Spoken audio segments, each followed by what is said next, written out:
1925. 1925, et on est en 2007. 2008. 18 ans. Alors, j'ai 83. 83. Ça va vite, hein. Et pour les souvenirs de garçons, on s'amusait à soulever les jupes des petites filles. J'avais 5 ans, 6 ans. Et à demi, mon frère Michel et moi, on a essayé d'aller à 4 pattes pour aller voir en dessous des jupes de la maîtresse. Heureusement, et le curé est arrivé à ce moment-là. Et comment on rencontrait des filles? On avait des surprises parties. Des soirées, des soirées. On appelait ça des pince-fesses. Mais quoi? Les garçons, vous avez pas fait. On appelait ça des pince-fesses. Entre eux, ils disaient ça, mais nous, on disait pas ça. Qu'est-ce qui se passait dans ces soirées-là quand c'est une fille? C'était excessivement bien. C'était l'époque du boogie-woogie du jeune. Alors on dansait les danses américaines, quoi. C'est les danses du swing. C'est juste après la guerre. C'est le swing. En 44, 45, 43. On dansait à... Et puis... C'était très dansant. On dansait énormément.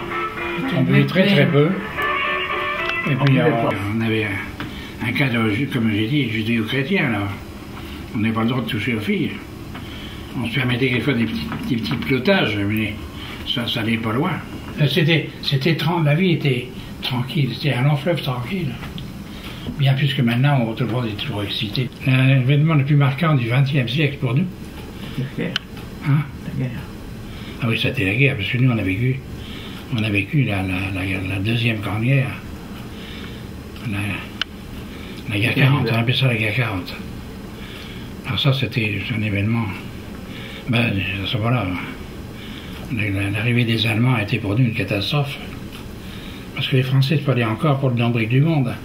Et quand on a vu les Allemands arriver, on s'est dit, ces gens-là, qu'on a été préparés à la guerre.